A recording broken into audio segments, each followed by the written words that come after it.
માતાજીના સોગંદ ખાઓ કે તમે પાર્ટી નહીં છોડો। રાજકારણમાં આવી સ્થિતિ ક્યારે આવે?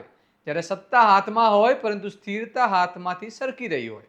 ચૂંટણી પૂર્ણ થઈ ગઈ છે, પરિણામો આવી ગયા છે, પરંતુ હવે જે રાજકીય ખેલ શરૂ થયો છે તે કદાચ ચૂંટણીથી પણ વધુ રોમાંચક બની રહ્યો છે।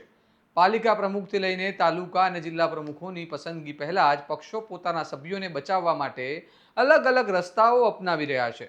અને ગીર સોમનાથ જિલ્લાના તાલાલા તાલુકા પંચાયત જે દ્રશ્ય સામે આવ્યું છે તે ગુજરાતના રાજકારણમાં એક નવી ચર્ચા ઊભી કરી રહ્યું છે। તો આખરે શું છે આ સમગ્ર મામલો અને કેમ સોગંદ સુધીની સ્થિતિ આવી છે, આવો વિગતે વાત કરીએ આ અહેવાલમાં।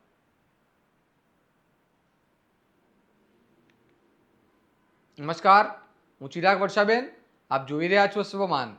તાલાળા તાલુકા પંચાયતની કુલ 18 બેઠકોમાં કોઈ પણને સ્પષ્ટ બહુમત આવ્યો નથી। ભાજપને 9 બેઠકો મળી છે, આમ આદમી પાર્ટીને 7 બેઠકો અને કોંગ્રેસને 2 બેઠક મળી છે। એટલે કે સત્તા સુધી પહોંચવા માટે ભાજપને ફક્ત 1 સભ્યનો ટેકો જોઈએ છે, ત્યારે આમ આદમી પાર્ટીને 3 સભ્યોની જરૂર છે। આ પરિસ્થિતિમાં કોંગ્રેસના 2 સભ્યો હવે કિંગ મેકર બની ગયા છે। તેમની એક ચાલ સમગ્ર સત્તાનું ચિત્ર બદલી શકે છે।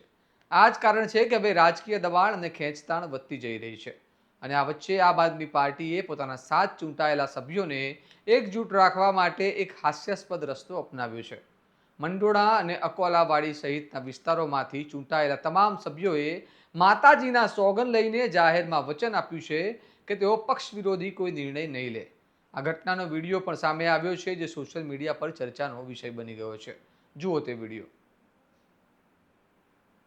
બોરવાઈથી આવું છે, કોળી સમાજના તાલુકામાંથી છૂટાણું છે। હું ખોટું કરી નહીં કાંઈ, મારા કુળદેવના નામ કોઈ વસ્તુ નહીં, હું ભેગો રહે આપ ભેગો જ રહેવાનું, ગમે એમ થઈ જાય તોય કોઈ વસ્તુ મારી માંથી વિશ્વાસઘાત કરતા નહીં, ગમે એમ ભલે થઈ જાય, કોઈ પૈસા લાલચમાં નહીં જાઉં, કોઈ વસ્તુમાં હું નહીં જાઉં।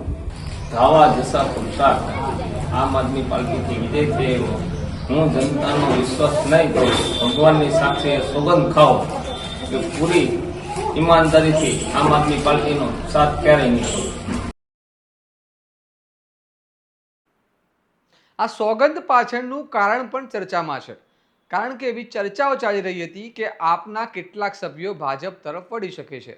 એટલે હવે પક્ષોએ પોતાના સભ્યોને એકજૂટ રાખવા માટે ધાર્મિક સોગંદનો સહારો લીધો છે।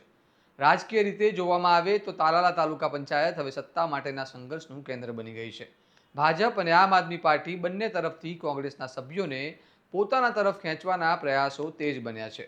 હવે સમગ્ર તાલુકામાં એક જ સવાલ છે, કોંગ્રેસ કઈ તરફ જશે અને સત્તા કોના હાથમાં જશે?